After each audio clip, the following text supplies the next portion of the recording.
Kui oleks ainult üks sõna, kuidas ma iseloomustaks Johnsonit, siis ma arvan, et see sõna oleks lootusrikas. No ma pakuks terav. Noh, see on selline banaalne, aga kõige nii kui vennad Johansonid, nii on ka see Pillo Maks. Sotsiaalne. Esimene kokkupuude nendega ja samuti ka nende loominguga oli koolis, Kunstiakadeemias oli mingi performance'i workshop. Ja siis seal nad tegid ühe sellise performance'i kahekesi juba siis, kui nad kõndisid mööda ruumi, üks oli nii-öelda must, teine oli valge.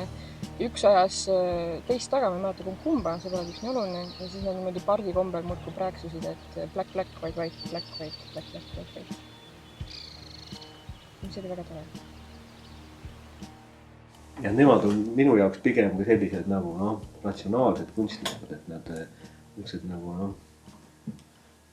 nahistavad mingisuguse idee nii peenelt läbi ja siis teostavad selle ainuõigel moel ja vigadeta ja ilmse energia kuluta ja kõigeta. Nad on mõnes mõttes natuke nagu sellised Yes Mani estilik selline versioon, et nad on kahekesi sellised mõnusad tüübid ja siis üritavad, Yes Manil on küll nad haaravad tervet maailmat, tahavad seda kuidagi parandada, aga nemad on selliselt väiksemas skaalas, et Paldiskis nad üritavad seal seda niisugust kultuurilist aspekti ka tuua linnaruumi ja siis on see üks, mis ma mäletan, suht esmased muljed peale selle Black, Black, White, White'i oli see dokumentaalfilm, mis nad tegid ka kooli lõpus sellest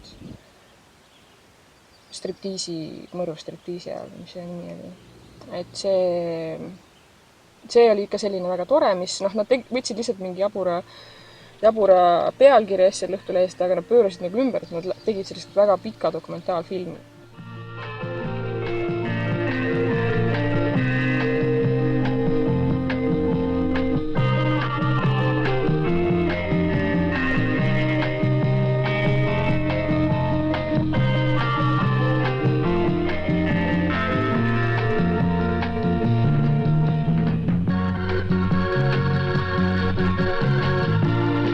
Tõesti, see on hüsteeriliselt naljakas film. Ja iga kord, kui ma mõtlen selle peale, siis ma tõesti, siis ma naeran südamest. Mulle näiteks Johnsonite puhul väga, ei matchi minuga see meediakriitiline aspekt või näiteks ütleme tööd, et sa vajad seda iga päev Õhtulehe pealkirjadega, et need jätavad mind nagu külmaks või ma ütleme sellise meediarepresentatsiooni kriitikaga väga ei oska suhestuda või vaimukamad on Johnsonitel. Minu meelest oli näiteks see, mäletan, mis selle nimi on, kus oli see auto, mille peale oli kirjutatud kas munn või tira ja pealkiri umbes, et manifesti vastu ei võetud, aga otsus võeti vastu. Et see oli minu meelest selline, ütleme, et selle iseloomustab hästi sellist kaasaegses, aktivismis toimunud performatiivset pööret, et kus tõesti manifesti kirjutate, aga seest mõni auto ikka ümber pööratakse või midagi põlema pannakse. Minu üks lemmikutest, vaieldamatu lemmik on kindlasti see Paldiski projekt. Arvatavasti selle tõttu, et see on suht suurejooneline projekt Eesti raames, et ta ikkagi hõlmab suht paldiski nii-öelda tervet elanikkonda võimaluse korral. Et see massilisus meeldib mul selle poolest ja samas ta on ikkagi selline mänguline ja lõbus, et seda on tore vaadata ja selles ikkagi ei puudu ka selline terav ja kriitiline punkt. Meistri kutsumine. Mulle meeldib see pealkiri ka. Ja mulle meeldis see näitus Hobusepea galeriis just selle poolest, et seal oli, nad suutsid ka jällegi nagu hästi mitmeid aspekte sellest projektist esile tuua ja nii see suhestuv aspekt, see, kuidas nad suutsid neid inimesi seal aktiveerida. See oli hämmastav, mis seal ju toimus, eks ole, see rahvaküsitlus, siis millist ausammast nad soovivad või mälestusmärki või kuidas nad seda nimetasid. Et see, minu meelest, mis algas nagu sellise, ka keelpõses suhtumisega kunstnike poolt, eks ole, et neil on selline brošüür trükitud, kus on ma ei tea, kui palju neid oli 4 või 3 erinevat skulptuuri, et nüüd valige endale sellest üks. Et mis alguses tõesti ajab naerma, eks ole, aga see, kuhu ta lõpuks välja viib, eks ole, et inimesed korraldavad toetuskontserdi. Хоть и маленький такой, крупнейшим центром был для обучения флота, весь север знает. Палдинский друг мой всегда светил маяк, Америка забота. Ja ühesõnaga, et linnakeses elu keeb ja see, et nad suutsid siis nii-öelda selle kunsti ajaloolise taustaga sinna juurde veel tuua. Ja see video, mis neil oli Kumus kunstimuuseumis tehtud koos seal tantsijaga, nagu seal nagu nii mitmeid aspekte, mis on huvitavad selle töö puhul. Ma jätkuvalt ootaks selle skulptuuri kerkimise ära, et siis lihtsalt mõeldes neile paldiski elanikele, kes muidu tunnevad, et nad on elult järjekordselt kotti saanud. See nende sotsiaalsus on minu jaoks, ma ütlesin välja liitsõna oleks kammerlik sotsiaalsus. Et kui võtta näiteks ütleme, et nad ikkagi, nad tegutsevad sellises mõnes mõttes, kõige paremate sotsiaalse kunsti võtete raames, aga väljund on ikkagi, vaatamata selle nendele väga tugevale väljatööle on väljund ikkagi rohkem kunstigaleriis. Näiteks ütleme, Paldiski projekt, mis ikkagi seni on realiseerunud nagu galerii näitus, mitte ütleme, avalikkuse kodanikualgatuse projektina on ta siiani lõpetamata. Või näiteks, kui oli see Õhtulehe formaadi kaaperdamine, et seda on teinud näiteks Jesmen, kes loomulikult levitas seda New Yorgi tänavatel, fake asi, päris asja pähe, siis neil see asi ikkagi jällegi realiseerus nagu eksponaadina kunstinäitusel. Üks väga, minu meelest niisugune ilus ja hästi kuidagi meeles püsiv töö on nende see hiigelsuur see ajaleht. Seda on muidugi rohkem nähtud ka, et ma olen viimasel ajal teda näinud rohkem mingisugustel näitustel, sügisel oli ta seal Raadana galeriis väljas ja seetõttu ka muidugi, aga ta on tõesti kuidagi, ta on hea töö. Ja niisugune intelligentne, küüniline, väga hästi teostatud, kõik nagu head kriteeriumid ja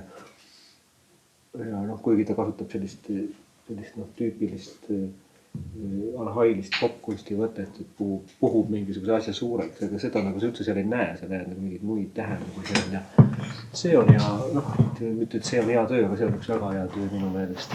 Neil on ka muidugi, eks ole ka lihtsalt selliseid skulptorite kohaspetsiifse projekte, nagu see eelmise aastate biennaali katmine, et neil ei ole ainult, eks ole, tingimata sotsiaalsed, et ka kohaspetsiifilisus on kindlasti nende puhul märksõna, et selles mõttes, et see, kuidas nad asju teostavad, esiteks noh, see on alati hästi vormitundlik ja ma ei mõtle nagu selles mõttes alati seda kolmemõõtmelist vormi, aga siiski ühesõnaga see selline nagu teostuslik tase, kuidas need asjad on tehtud, on alati ka superprofessionaalne. See on minu meelest hästi oluline nende puhul ja see on nagu üks aspekt, ma arvan,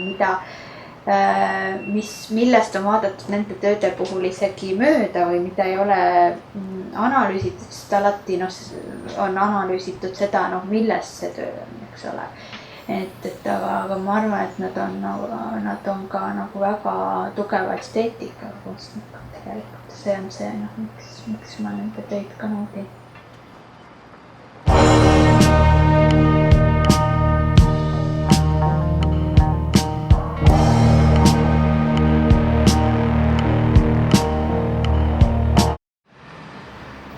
Claude on, tõesti püüdsin mõelda ühte sõna, teda on väga raske, ma arvan, ühe sõnaga või tema töid iseloomustada.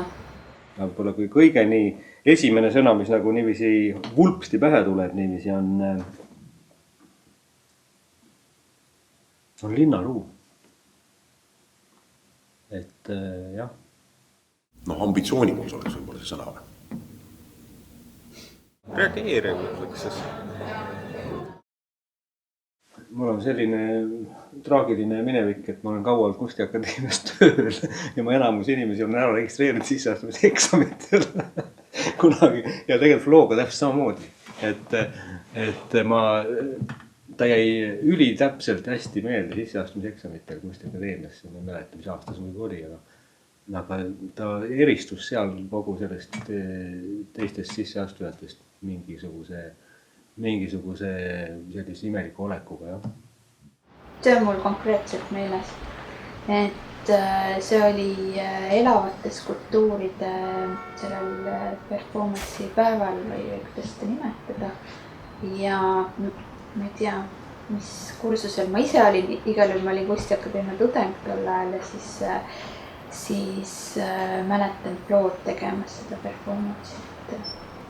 Ma olen surnud rahvariietes postamendi peal, et sealt ta jäi silma ja siis hiljem Kunstiakadeemiast ka, et teda selles mõttes on keeruline mitte märgata, et ta oli selline natuke nagu nukitsamehe moodi välimuselt. Aga jah, see on tema puhul huvitav, et ta on just nagu peaks olema küllalt vähe alles tegutsenud, aga kuidagi see kiht on paks. Ja tema puhul minu jaoks on üsna kuidagi paistab välja selline täpne doseeritud tegutsemine, et selle tõttu võib-olla ongi ta oma üllalt väikese senise sellise tegutsemise aja jooksul on ta kuidagi olnud edukalt igal pool nagu toiminud. Mulle tundub, et ta kunstnikuna on hästi jalad maas ja ilmselt inimesena siis ka,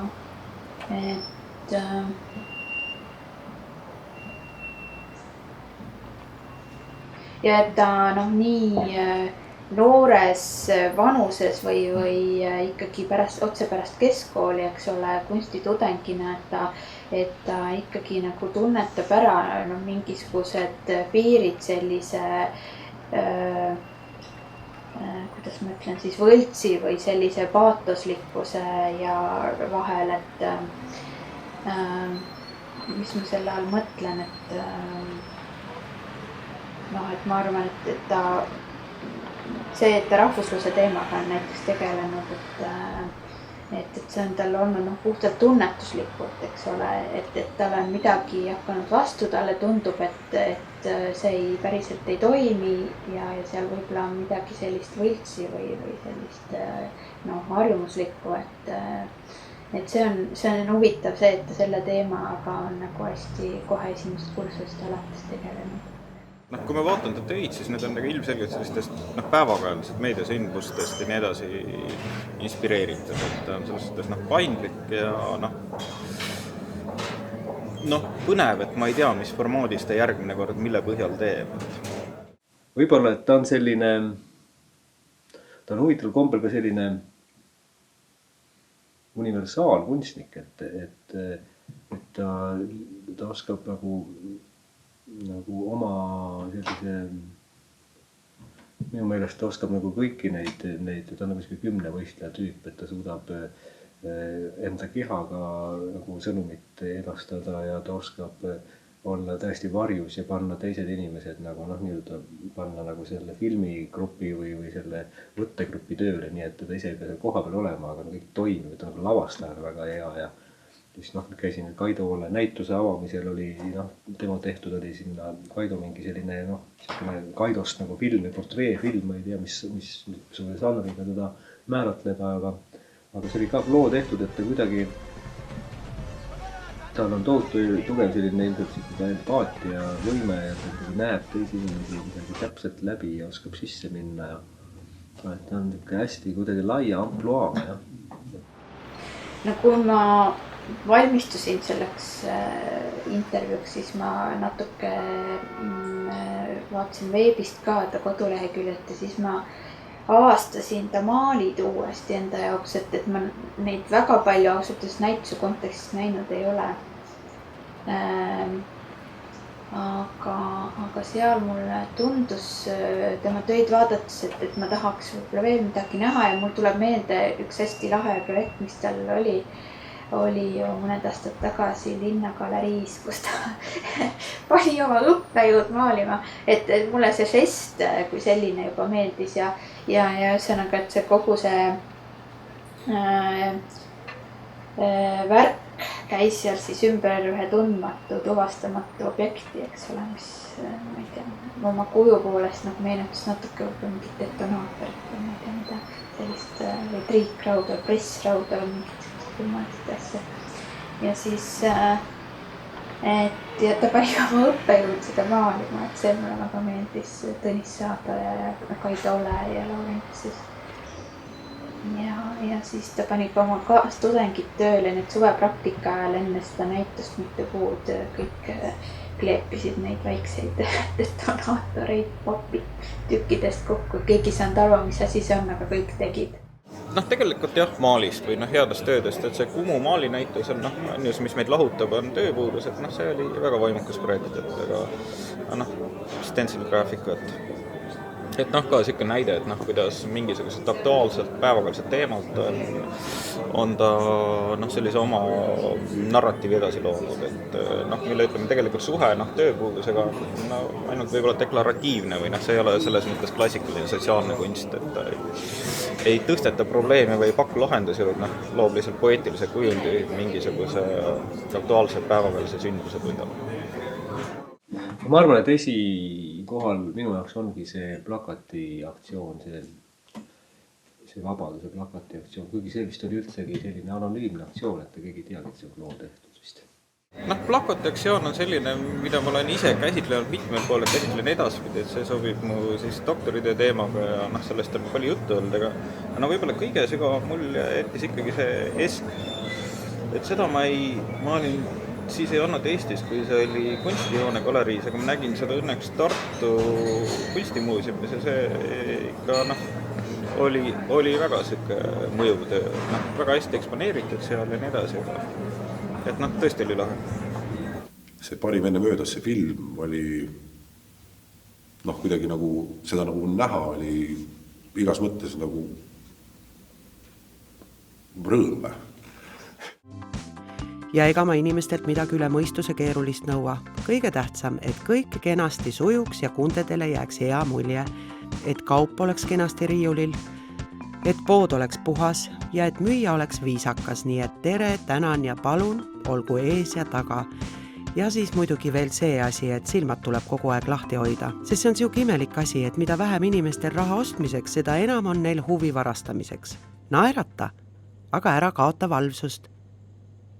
Näiteks see Best Before, mida ma nägin, oli ka, ta andis selle väga mõnus nihe oli sees nende lamenukkude näol, et kus mul läks ikka tükk sekundid aega, et ennem kui ma saan aru, et mis seal õieti toimub või miks see nii kummastav tundub see kaubandussituatsioon. Ta on minu meelest töötab hästi linnaruumiga. Oskab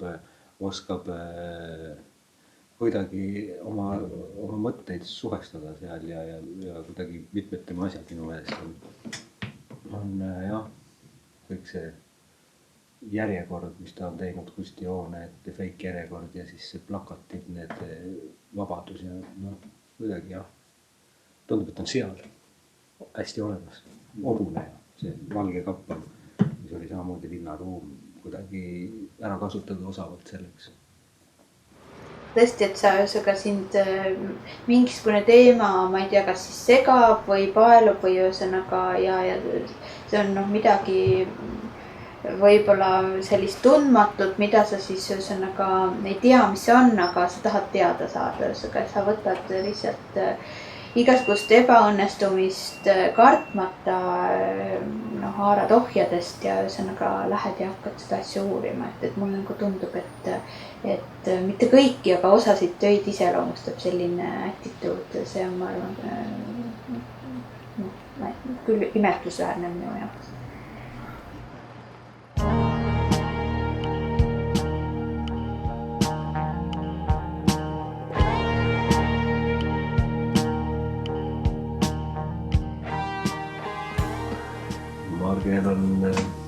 Marge sõna on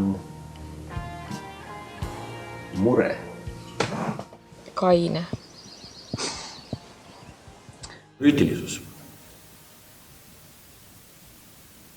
No see on uurimuslik on sama sõna.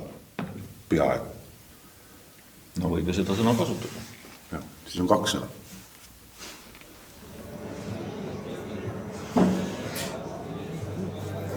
Praegu vihkan seda sõna, aga feministlik on see, mis tuleb pähe. See, kus ma teda esimest korda kohtasin, on ka EKAs siis, kui ma võtsin veel mingit valikainet, siis oli nii-öelda õpetaja Monko ja seal tegelikult tema selline on jäänud ka domineerima minu jaoks pilt temast kui sellisest heasüdamlikust pedagoogilisest tegelasest. Et jah, aga ta on ka jälle, et ta on huvitav kombel. Ma nagu tajun teda sellise ratsionaalse loojana, et ta annab siuke tihalduse tüüpi kunstnik minu jaoks. Ei minu arust looming on selline suht kaine ja viisakas ja rafineeritud ja tasakaalukas. Ja võib-olla ka, ma ei tea, kas sellest pedagoogilisest aspektist ka natuke moraliseeriv võib-olla. Kuna ta on tegelenud, siiski fookus on kuidagi naiseks olemisel, viimasel ajal liikunud rohkem sellisele laiemale ühiskonnakriitikale, aga ütleme esimest Hysteeria, mis see emaga fotoseeria oli, et see oli ikkagi väga selline endaks olemine läbi naiseks olemise kaudu. Et võib-olla juured, et siis rohkem feminismis ja siis liikunud suuremale sotsiaalsele üldistusele. Ja siis tal on ju see, mis mulle hästi on meelde ja mis on ausalt öelda tema puhul isegi mulle kõige rohkem meeldib millegi pärast, sest neis on mingisugune eriline rummus sees, need Hysteeria, need teemalised fotod, kus ta nagu uuris seda valdkonda ja vist pildistas seal Pariisis seda kliinikut ja need lavastused naise kehaga ilusates ruumides, jubedates poosides, niisugustes just nagu vägivaldsetes poosides, mis vist on nagu päris mingisugused Hysteeriaga kaasnevad kummalised keha käitumised. See on minu meelest nagu väga kihvt sari tal. Et kui võrrelda siis seda uurimusi kodanlusest sarja ja Tell Me sarja, siis Tell Me sari on kahtlemata minu meelest palju isiklikumat laadi. Et kui selles kodanluse sarjas siis Marge uurib, kuidas naine tolleaegses ühiskonnas on konstrueeritud läbi psühhoanalüüsi, siis Tell-Me sarjas ta tegeleb pigem eneseanalüüsiga. Minu meelest alguses oli see fookus tal ikkagi suhteliselt subjektiivne, et vahet ei ole, et kas sa oled sinna kõrvale Lacaani nagu tsiteerinud või mitte. Marge tööd minu meelest jaotuvad ikkagi nagu kahte ossa. Esimene osa on see Freudi psühhoanalüüs ja siis Tell-Me Lacaani rida, millele järgnes siis üks traumaseeria. Ja siis pärast seda toimub minu meelest Margel nagu just see mingisugune rõhuasetuse muutus, kus tulevad sisse need muutunud töösuhete ja sellised naisõigusluse teemad. Nagu sa näed, on siin toimunud suured edusammud. Ma mõtlen teha see väikest raamatukogu, mille me sisse seada tohime. Siiani pidite tükkis oma raamatuga valgustatud vaate akna all seisma, et lugeda näha. Varsti aga olete te tõepoolest tänaval, te oodake ainult ära. Niisuguseid asju on parem mitte tähele panna, Noora. No žanrina on see fiktsiooni ja dokumentalistika ristumine on huvitav ja ta teeb seda mitte kõige tavapärasemas võtmes, vaid näiteks seesama Jelineki teksti lugemine Kreenholmi fotode peale või et see subtiitrite ja materjali lahknevus või siis vastupidi, et taas näideldud diskussioon, mis oli selle sinu töönäitusel. Et see on selline problemaatika, mis näitada tehnilises võttes huvitavalt, et kuni siis, eks ole, sellise žanri puhta mängufilmini siis Artišoki biennaalil, mis oli vist tema viimane suurem töö. Kui ma nimetaksin neid, mis mulle meeldivad, siis võib-olla ma nimetaksin selle Foorumi saate. Вот. При прежнем законодательстве что происходит с работником? Сидит, ждет, когда меня сократят, потом, когда еще денежки получу по сокращению.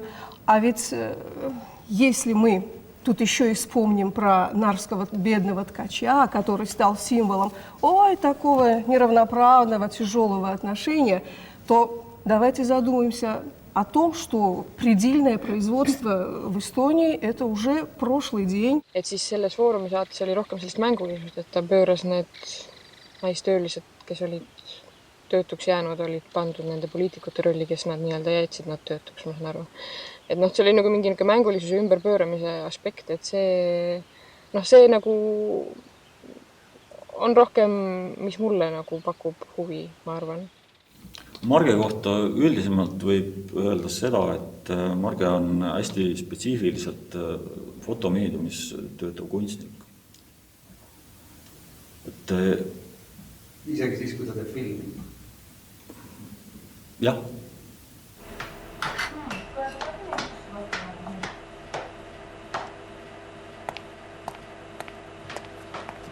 Ljuba, ma tõin klaasid. Pane laua peale, ma kohe tulen. No, mis lehes kirjutatakse? On head uudised või halvad uudised? Ну, а ты сам как думаешь? Когда ты вообще в последнее время видел, что в газетах писали хорошие новости? Pole midagi, Ljuba. Teeme tööd ja näeme vaeva ja siis tuleb ka armastus.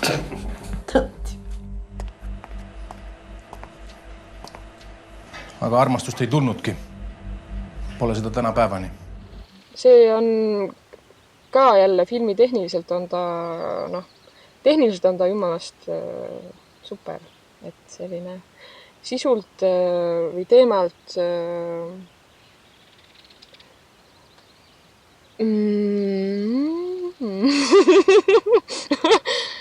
no ma ei mäleta seda nii täpselt, aga ta oli räägib nendest suhetest ja nendest tasemetest ja levelitest oli vist. Et see film oli minu jaoks natukene kange võib-olla. See, millest ma kirjutasin, oli mõningane skepsis nende karakterite usutavuse suhtes, et minu meelest need karakterid olid liiga eluvõimetud lihtsalt, ma ei uskunud neid. Et selline plakatlikkus, et võib-olla selles töös kui varem on selline plakatlikkus ongi võib-olla olnud veenvam tänu sellele, et et ka meedium ise on nihkes, et see ongi taas lavastatud diskussioon või see ongi puhas peale loetud tekst, et siis antud juhul kus tegemist oligi mängufilmiga, kus olid näitlejad ja palju muidu tekst, et siis sellel minu jaoks puudus tugi meediumis või see läks miinusena tööle, et ta ei andnud psühholoogilist draamat välja. See on minust tema nendes töödes ongi selline mingisugune hästi täiskasvanulik on tema looming minu meelest. Ta ei tee üldse nalja, et on tõsine ja kuidagi raskelt mures, mis ei ole halb, kuidagi siuke tõsine kunstnik, tõsine inimene ka. Tema töid vaadates üldiselt on ju võimalik aru saada, et ta on kursis fotomeediumi kui sellise spetsiifikaga, et ta ei kasuta fotot kui vahendit oma kunstis, vaid ta teeb nii-öelda fotokunsti. Teda isiklikult tundmata siis kõrvalt vaadates jätab mulje, et ta on suhteliselt organiseeritud süsteem, et need olid märksõnad ka, mis tulid pähe, aga võimalik, et see ei ole nii, et võimalik, et tal on mingid palju peenemad meetodid veel asjade õigeks ajaks tehtud saamiseks. Ta on hea kunstnik. Jah, ilmselt ta on hea kunstnik.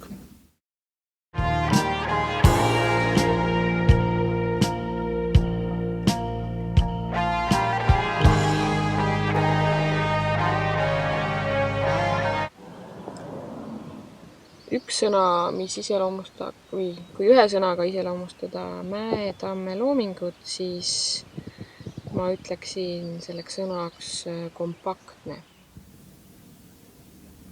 Produktiivsus. Marko teeb palju tööd. Töökus siis või? Töökus. Mänguline.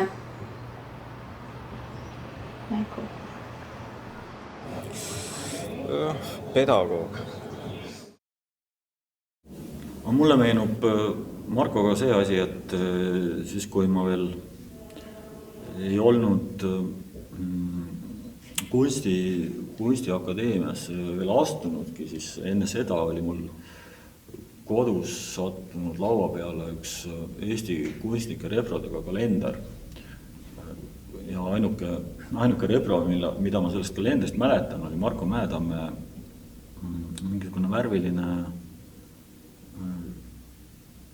Lito või ma ei tea, mis tehnikas see oli, umbes nagu Suzuki, Honda ja Yamaha söövad muna. Nii et Marko Mäetamm oli juba kunstnik siis, kui sina veel ei olnud? Mina veel võib-olla ei teadnud, kas ma tahaks kunstnikuks saada. Päris nii kohe. Keskkooli ajal ta oli siis võib-olla see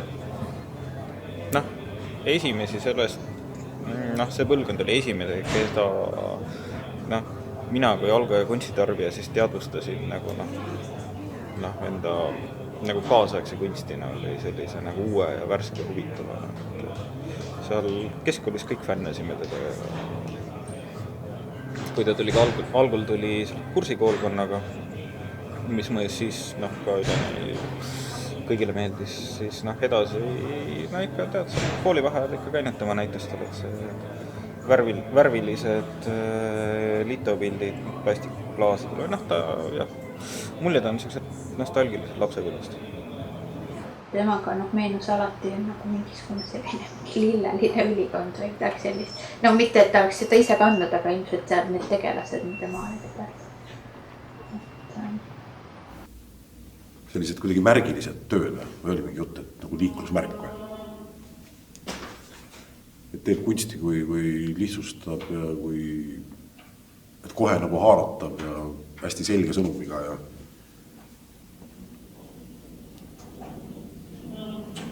aga mul on tulnud, et Marko vist on see mees, kes pole elust peale kunsti mitte midagi teinud.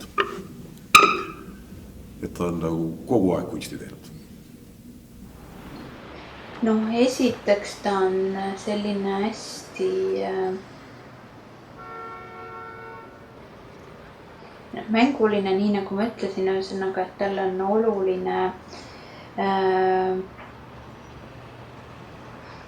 või tal on ilmselt isegi nagu täiesti vastukarva nagu mingi intellektuaalsus või ütleme intellektuaalitsemine. Võib-olla pigem nii, et ta nagu üritab absoluutselt nagu vastupidi just nagu võtta kõik riided seljast ära ja niimoodi nagu minna sinna täiesti naivismi. Või vähemalt teeselda seda, et see võib-olla on ka üks aspekt just, et ta nagu saab vaatajale võib-olla sellega naha vahele, et ta nagu läheb selliselt oma mehe või selliselt väga lihtsalt positsioonist, aga tegelikult ma arvan, et see, mida ta teeb, et see nii lihtne ei olegi. Kui loomingut tervikuna võtta, siis ta on just nimelt, et kuna ta on pikalt tegutsenud, ta juured ulatuvad siin meie lapsepõlve ja siis tal on viimasel ajal perekeskne subjektiivne kunst, et siis on nagu seebiooper jälgimine kõrvalt, et sa vaatad, kuidas toimub Charles Mansonlik pööre, et lillelapsest saab verine family pidaja. Oskan oletada seda, mis on see teema või millega ta tegeleb, eks. Et minu jaoks on tegemist ikkagi mingi teadvustamatusega, eks ole, mingite hirmudega, painetega,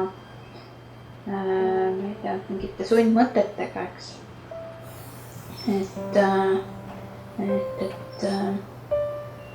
Et see on see teema võib-olla ka, aga ma ei tea, mida ta tahab vaatajast. Kõige rohkem on muljet avaldanud Verised majad, sest see kõik need, mis sinna järgnesid, kõik need samad peresuhteid käsitlevad tööd, et need on kuidagi üks suur supp nii-öelda ka, ja nad on nagu ka palju konkreetsemad ja tegelevad mingi konkreetse, kas siis oma pere mingi tegelasega või mingi konkreetse situatsiooniga, aga see Verised majad on kuidagi kõike seda kokkuvõttev mõnes mõttes ja vaatab natukene ka sealt väljaspoolt sellele, mis seal sees toimub ja nad on suht minimaalsete vahenditega, seesama koomiksilik joonistus ja minimaalselt nagu on ta kuidagi hästi paljust räägib samas see asi. Tal on tegelikult töid, need Veritsevad majad ja siis ka tegelikult osa selle perekonnaseeria töödest, mis on need laste need mänguväljaku objektid, liivakast ja see liumägi ja need mulle väga meeldivad.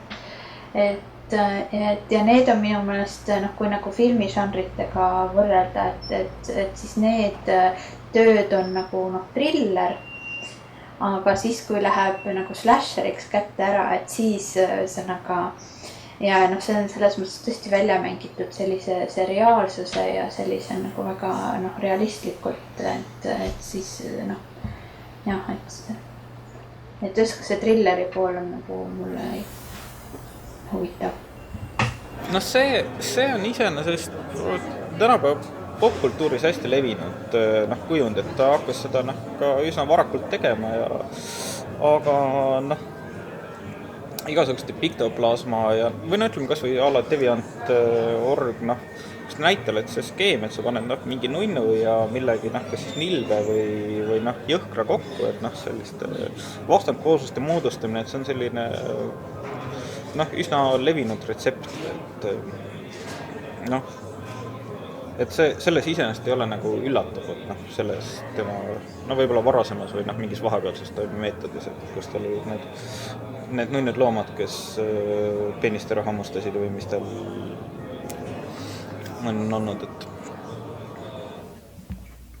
rääkides sellest seriaalsusest on see, et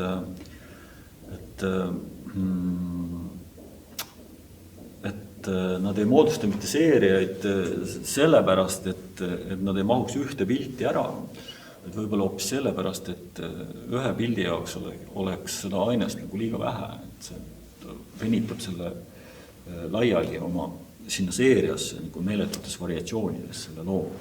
Üks hästi huvitav näitus, mis tal oli siis, mida ma olen piltide pealt näinud, et kus ta siis galerii esimesel korrusele tekitas lastemänguväljak, mis oligi päris lastemänguväljak ja siis keldris olid tal puuridesse paigutatud need nukumööbli ja väikeste nukkudega sellised ka jällegi sellised õõvastavad stseenid, et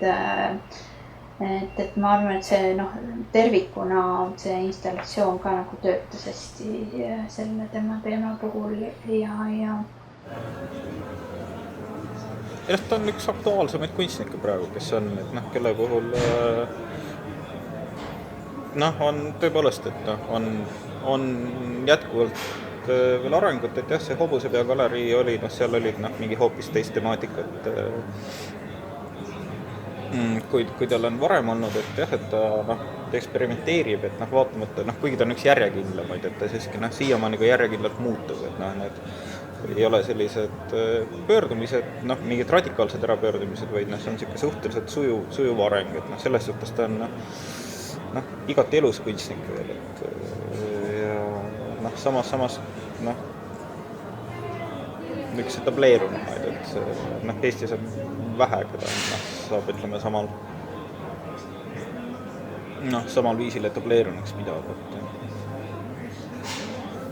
Ma imestan võib-olla selle üle, et kui pidevalt tegeleda selliste õudustega ja selliste stseenidega, nagu Marko oma loomingus tegeleb, siis see peaks nagu loogiliselt nagu mingisugune neuroosini välja viima, aga Marko puhul ei ole seda vist võimalik veel täheldada, et ma ei tea, kuidas ta ja millega ta ennast vahepeal välja lülitab või teistmoodi laeb. Et paneb imestama, kuidas ta sellest kõigest nii puhtalt välja tuleb. See on isa, keda ma tappa ei soovi.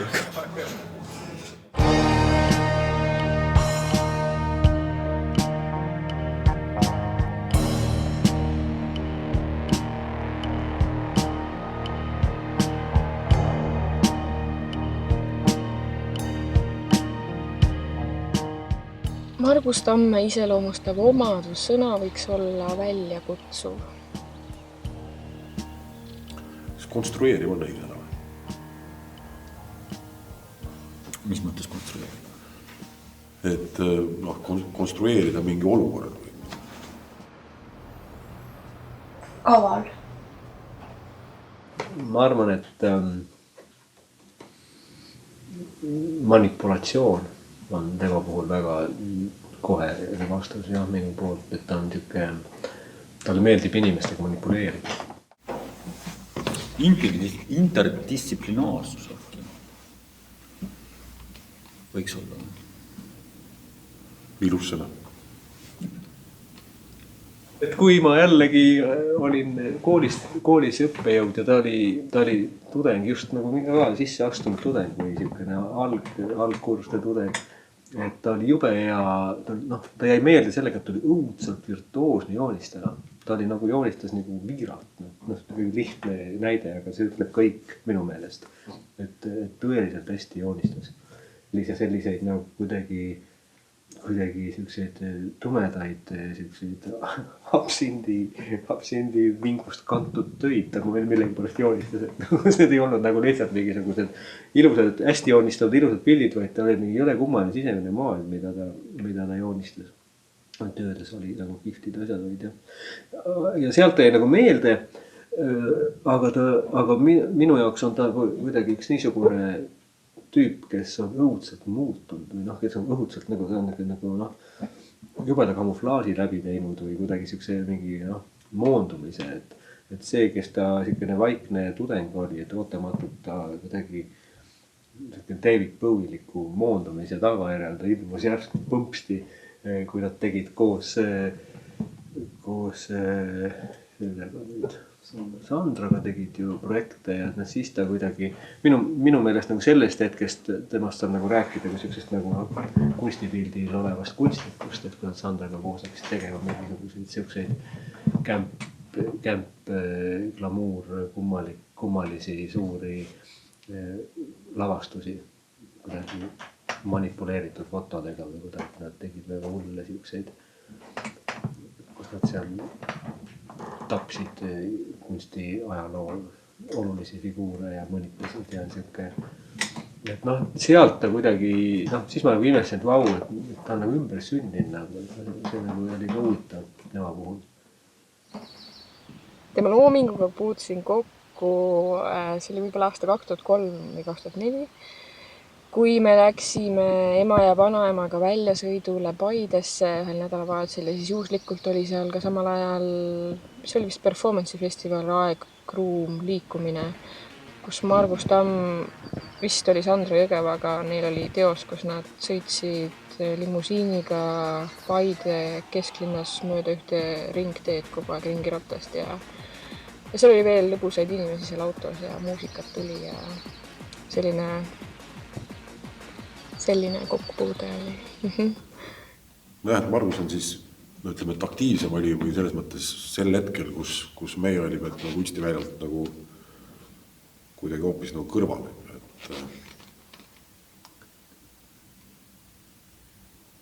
Et siis paraku on jah, kuidagi nii, et temast kahjuks väga palju ei tea. Ta looming on väga mitmekülgne ja noh, kuna ta tegeleb vist peale visuaalse kunsti, mida ta tegelikult viimasel ajal on vähe teinud, just et ta on rohkem teinud, kirjutanud ja ta ka kujundab ja disainib asju. Et selles mõttes on väga mitmekülgne, aga see, mis ma visuaalses kunstis tean, nii palju kui ma tean, et nagu ma ütlesin, et see on väga väljakutsuv, et tal ongi sellised vist pigem niisugused ruumiinstallatsioonid, kus vaataja peab ka olema kohal ja osalema selles, et saada osa sellest tööst. Et muidu seda tööd väga nagu on raske ette kujutada. Ja samas on ka selline katsetaja ja eksperimenteeriv just nende ruumide erinevate mõtete koha pealt. Noh, ma arvan, neid kõiki pingpongi avangardi ja neid asju iseloomustab selline vaataja publiku tajumine ja Marguse installatsioonides, ma arvan, ka on hästi olulisel kohal see mäng publikuga, vaatajaga. Töödest võib-olla peaks siis mainima ikkagi see, mis mul on meeldinud, mis ma arvan väga paljudele on meeldinud ikkagi see koha spetsiifiline installatsioon, et see oli parim pidu ja ma ei käinud seal, kuidas see pealkiri oli täpselt. Et see on väga mõnus, sest ta ei ole nagu nii ülbe, et ta on nagu mõnusalt ülbe ja ta on nagu täpselt sellisel tasemel, et ta jätab väga palju jälle nagu ruumi kuidagi väga erinevateks tõlgendusteks või kuidagi seal mõtteruumi on palju. Et kui sa lähed ära, siis see on selline elamus ja siis see jääb veel pikaks nagu kuidagi on. No, tegemist on ju selgelt kohaspetsiifiliste töödega, kus on mängitud siis sellel, et vaataja on seda ruumi, mida siis on muudetud enne näinud, siis antud juhul siis selle linnagalerii installatsiooni puhul siis lõpeb selle üllatusega, kus vaataja kasutab siis nii-öelda galerii tagauksena akent, kus ta kunagi väljunud ei ole. See oli kihvt töö. Mulle meeldis seda täitsa. See oli just selline, et ma ei teadnud, mis juhtub. Ma ei tahtnud tõesti sinna auku minna, eks ju, sinna sisse ikkagi läksin lõpuks. Ja see oli nagu kihvt ja siis see oligi niiviisi, et ma arvan, et mul oli vahepeal mingi tühilik tema koha peal, et viimased asjad olid glamuursed, niisugused nagu fotod ja värgid ja sootamust maasid vau, et ta ei ole nagu sehvilt kuidagi käib ruumiga ümber ja aga jällegi see on puhtal kujul ikkagi tegu selline nagu väljakutse vaatajale või samamoodi selline kuidagi ikkagi sund olukord, et sa pead sinna minema ja ikkagi tema tahab valvata seda sinu käitumist, et ta tahab sind suunata ja ta ei jäta sind kuidagi moodi nüüd ise otsustama, et tegelikult otsustab tema sinu eest ja ta on ebamugav kunstnik natuke minu jaoks. Ta ei lase lihtsalt sind minna ja panna käed tagumiku peale kõndile vaatama, mis ta nüüd teinud on, aga sa kuidagi tunned alati, et ta kohe kukutab su kuhugi lõksu, et paneb su kuidagi proovi leevelikult. Ja selle installatsiooni puhul ja siis selle Vokaläri töö puhul on minu meelest Margus Tammele iseloomulik selline mingisugune hästi põhjalik ja hästi suur töö selle ruumiga, et tema puhul on tegemist tõesti nagu suure tööga, et ta ei muuda seda ruumi mingisuguse lihtsa väikse žesti abil, vaid seal on tegemist arhitektuursete lahendustega. Ja selline kehalisus ka, et nad kuidagi tööd alati eeldavad minu kui inimese mingisugust kehalist aktsiooni, et sa pead kuhugi minema või kuidagi käituma või kuhugi panema oma pea sisse, et vaadata või siis tõesti kas mulle meeldis väga see tema idee, mis küll ei teostunud see lifti projektis, kus ta käis välja, vist oli kellegi koostööks ka, aga ikkagi tema idee vähemasti pooles mahus ilmselt. See, kus on tehtud siuke trepp üles Russalka juurde, saad Russalkale nagu otsa vaadata, et jälle, et kuidagi küllaltki ebamugav iseenesest, aga maru huvitav idee. Ja mis ei tegemata, et seda töödet, et ei ole nagu ohutu ja mis ta võib-olla ei ole, et ma ei tea, miks ta tegemata jäi või miks ta ei valitud. Aga idee oli jube kihvt, et ausalt oleks tahtnud, et see oleks juhtunud. Huvitav, jah. Mis mulle kuidagi on meelde jäänud ka, et tema asjad on ka alati hästi kontseptuaalselt nagu väga selles mõttes teravad ja nii-öelda see vorm ja see sisu on seal nagu hästi niimoodi läbi mõeldud ja selline ka pluss ja miinus saavad kokku ja nagu tekib vool, et ühesõnaga, et seal ühendab ära küll ja see, mis ta nagu öelda tahab. No, et praegu ta on juba täiskasvanum ja vanem ja ta on küpsem ja mulle meeldib see, mismoodi ta praegu mõtleb nagu rohkem, et ta on nagu sügavam või näiteks võrreldes seda algust, kus nad tegid neid fotolavastusi ja tõesti see ping-pungiga need üritused ja need nagu nii huvitavad nagu ei olnud, nad olid nagu kihvtid ja neis oli nagu siukest nagu glamuuri ja powerit, niukest nagu noorte, niukest nagu surakat, eks ju, aga praegu mulle tundub, et ta on kuidagi ta on huvitav mõju praegu. Tal on see mingi poos ja äkki see poos on ikkagi see kuidagi teismeliste asi äkki võib-olla. Ei tea.